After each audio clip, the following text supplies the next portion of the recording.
When you get these windfalls, when you get these bonuses, or when you get these income increases, A lot of people don't necessarily make smart decisions when they receive large flows of money like that. it could be an inheritance, it could be a sale of a business, it could be a bonus, or it could be just a raise. What would be some of the things you would be telling them to do? 1 in 3 people that receive an inheritance within 2 years have lost all that money. Don't make any rash decisions. Look at your whole financial situation. What are your goals? Take care of debt, get an emergency fund, retirement savings, focus on your goals, short, intermediate, long term. And then a little bit for fun.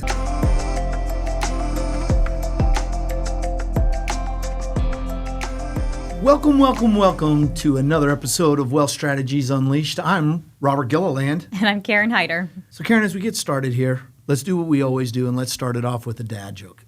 Now, Okay. This week, what's vitally important is that it's a good dad joke, because we're not really on a good What am I on, like 0 and 20 at this point so in far. your book? So far, but I'm hoping this week's your chance. All right. Why can't a bicycle stand by itself? I feel like you should be able to get this one. Why can't a bicycle stand by itself? Mm-hmm. I'm good. Because it's too tired. One of these days I'm going to get laughter out of you. Maybe not today. I just so you know, I do get a little bit of a chuckle about all of them, but that one was all right. That one was all right. All right. All right, we're going to start rating them on a scale of 1 to 10. That'll be a good idea. As we kind of get started here, there were a couple things. I think of the famous rock and roll song that goes, money, money, money. And then I also think about... You want to hit that high note? Yeah, did you like that? That was pretty good. I didn't know I quite had that in me. Then there was this movie called Brewster's Million. The idea was that this guy, Richard Pryor, inherited a boatload of money from his rich uncle, and he had to do stuff with it, and it was all about what he needed to do with money, so he had a good relationship with money. Mm-hmm. Let's talk about that. There's all sorts of ways that people can all of a sudden have an increased amount of money. It could be an inheritance. It could be a sale of a business. It could be a bonus, or it could be just a raise, a new job. Let's talk about those. When we're meeting with clients and they say, hey, or a lawsuit, I just inherited some money, or I just won a lawsuit, or I just hit the lottery. What would be some of the things you would be telling them to do and how they should look at that? Yeah, I think this first part is different. So I think you generally said at the start of this that bonuses, salaries, inheritance, sale of a business, all these different things. I think there's really 2 categories. So this first category is solely focusing on large inflows of cash, like inheritance, sale of a business, winning the lottery, things like that, or a lawsuit even. I read an interesting stat the other day. 1 in 3 people that receive an inheritance within 2 years have lost all that money. Whether that's because they saved it all, whether it's because they lost it, they invested it and it went down. It goes to show that a lot of people don't necessarily make smart decisions when they receive large flows of money like that. So I think this is such an important topic to be thinking about and to be speaking on. I think the very first thing I would tell somebody is don't make any rash decisions. So be patient. If you receive that large inflow of cash, put it in a savings account, have it earning interest, but take some time to think through these things we're going to talk about before you do any one thing. So after that, I would say the very first thing is look at your whole financial situation. Very first thing would be to tackle debt. Look at where your debt is, that you have the highest interest rates that you're paying, things like credit card debt, sometimes even student loans, right. Things that have higher interest than what you're earning in, say, a money market and cash, and try to pay those down first. But what about a house?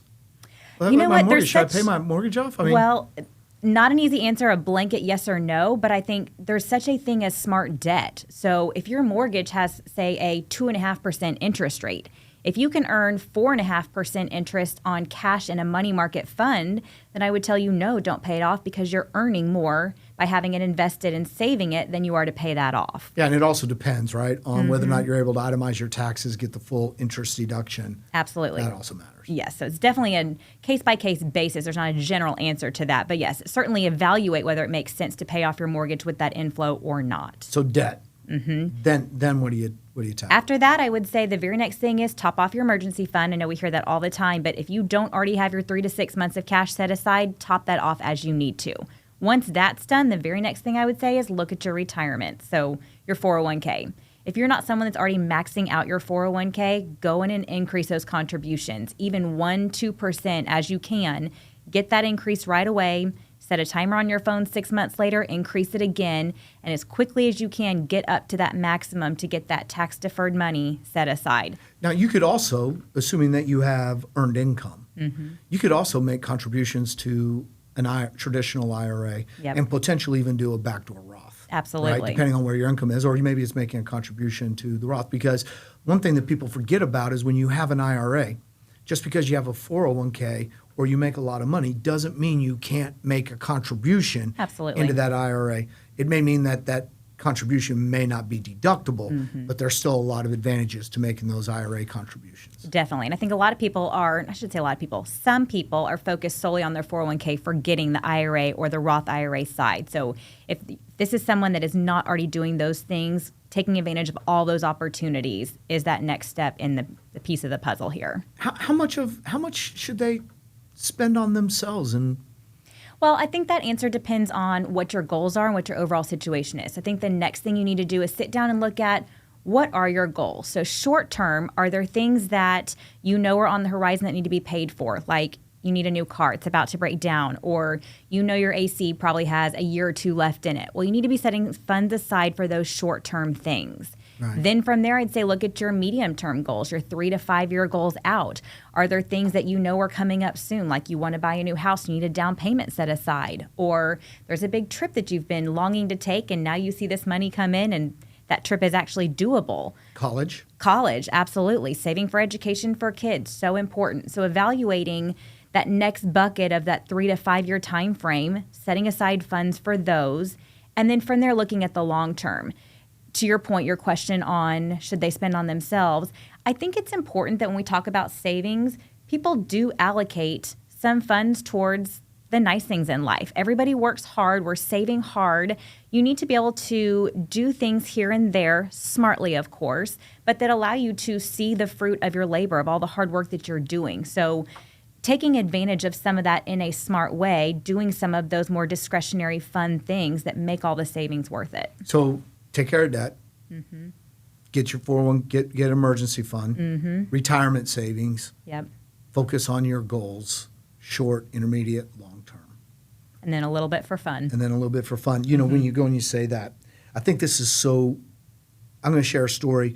One of my fraternity brothers, his senior year in high school was hit by a drunk driver. It was a bad wreck. He ended up having to have quite a few surgeries. Wasn't good. He got a lot of money in the form of a structured settlement and then one lump sum. With that lump sum, he bought a boat and a new Chevy Blazer. There was Chevy Blazers back then. And was a freshman in college and had cash flow coming from his structured settlement. At that time, it was about $1,600 a month. By the time we got to the spring semester, obviously the boat, we all know the stories about boats, right? Bring over another 1,000. And by the way, we fished a lot out of that boat. It was a lot of fun. His car, he didn't really he took care of it, but it wasn't necessarily the way you would do a brand new, at that time, expensive car.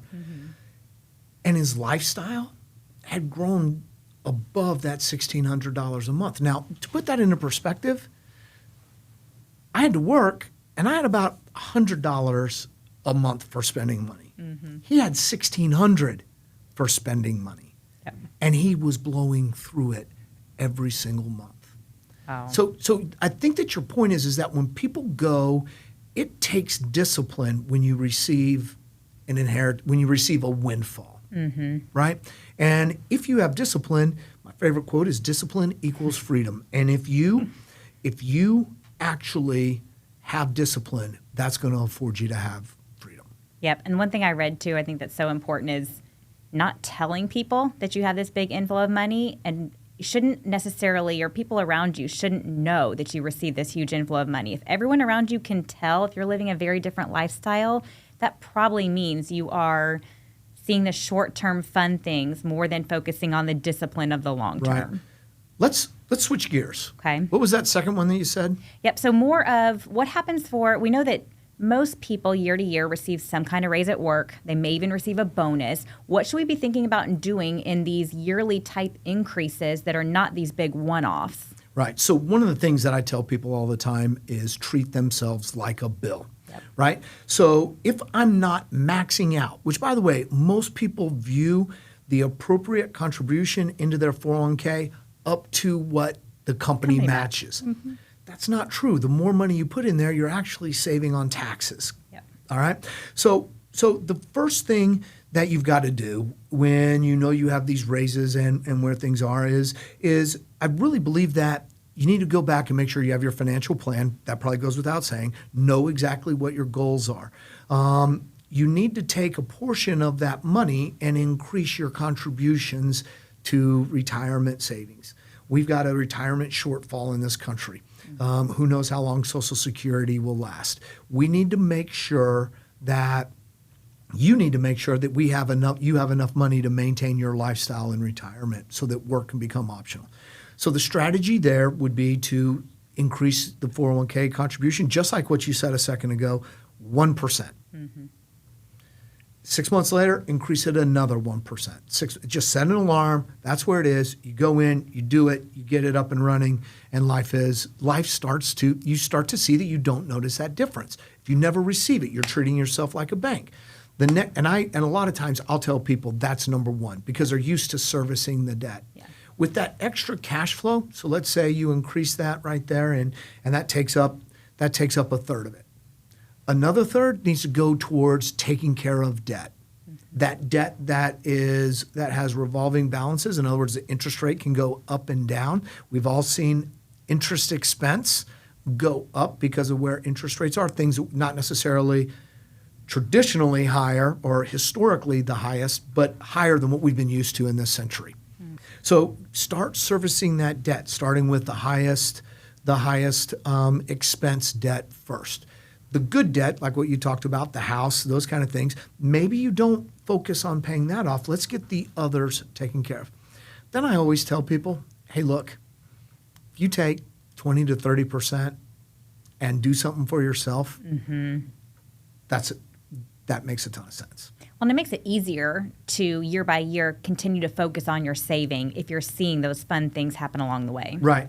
Now, when you go to talk about bonuses, what's amazing is how much bonuses have become an important part of people's things. So a lot of times when our clients, we sit down, we always find out about income, and we know that bonuses can be between 10, 15, 20, 25, 30, 50% mm-hmm. of their income. So one thing that make a suggestion to people on is that when you have that happen, a lot like that windfall, before you go to spend it, go put it as a down payment on a new house or before you go to buy a new car, is make sure that you have your financial plan in order and see where those funds really should be allocated. From there, you maybe take 20 to 30%, service that bad debt, 70% to go towards longer term or intermediate term type investing, and then whatever's left, right? That can go towards, hey, look, let's go on a nice vacation, or let's do this. People have so many different goals. You got goals to educate your children. You got goals for retirement. You got goals for buying a new car. You got goals for, there's all different sorts of things. Make sure you are funding with these windfalls. Make sure that you're funding those goals at an appropriate level. Well, exactly, because it's not just a one goal at a time approach. You can be funding all of these a little bit proportionally based on the timing of them, the cost of them. So, yes, these can all happen together. Yeah, what's that phrase? Inch by inch, it's a cinch. And so if you treat yourself like a bill, mm-hmm. and I'm going to go back to Jocko Willink, discipline will equal freedom. When you are fortunate to have these, the one thing that I see when it comes to increases in income, when it comes to big bonuses that people end up getting, or even big windfalls, what's amazing is that people's lifestyles tend to elevate to their level of income. Mm-hmm. And just like what you said about the person who comes in and inherits money, and then they inherit this money, and then 2 years later it's all gone.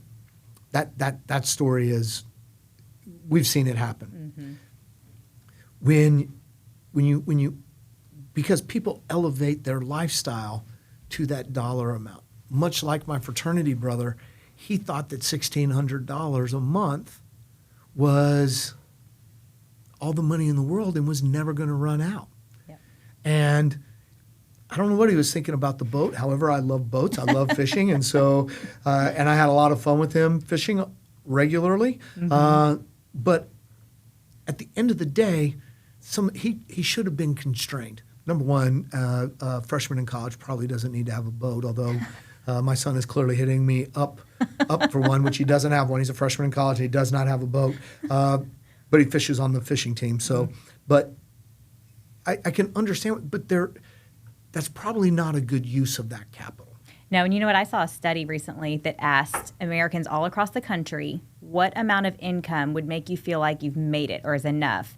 Every single respondent answered with a number higher than what they currently are. So it just goes to show, if you don't have that discipline with what you're currently earning and focusing on your budget and your goals, you're probably going to end up in a situation similar to your fraternity brother where you're just spending through thinking that either you don't have enough or every dollar that you have needs to go towards something else instead of the goals that you should be focused on. That's right. You know what's interesting about that study, if you take it a step further, hypothetically, let's say that I'm making $150,000. I say, you know what, at $250,000, man, I really got it made. Life's easy. Yep. A couple years later, 5 years later, I'm at $250,000. Guess what my number is? It's not $250,000. No. It is $450,000. Yeah. Because those gaps get even larger. So that's really telling. And so when you get these windfalls, when you get these bonuses, or you get these income increases, being disciplined and treating yourself like a bill is vitally important. Absolutely. I know this was a quick one. Thank you very much. That was really good insight on windfalls. And I hope everyone goes and wins the lottery. Absolutely. That would be fantastic. Or go to Vegas all on black. That's a little bit more risk. Thank you for tuning in this week, and we look forward to seeing you next week. See you next week. The information contained herein is intended to be used for educational purposes only and is not exhaustive. Diversification and/or any strategy that may be discussed does not guarantee against investable losses, but are intended to help manage risk and return. If applicable, historical discussions and/or opinions are not predictive of future events. The content is presented in good faith and has been drawn from sources believable to be reliable. The content is not intended to be legal, tax, or financial advice. Please consult a legal, tax, or financial professional for information specific to your individual situation. This work is powered by Concenture Wealth Management, registered representative of Sanctuary Securities, Inc., and investment advisor of Sanctuary Advisors, LLC. Securities offered through Sanctuary Securities, Inc., member FINRA, SIPC. Advisor services offered through Sanctuary Advisors, LLC, an SEC registered investment advisor. Concenture Wealth Management is a DBA of Sanctuary Securities, Inc., and Sanctuary Advisors, LLC.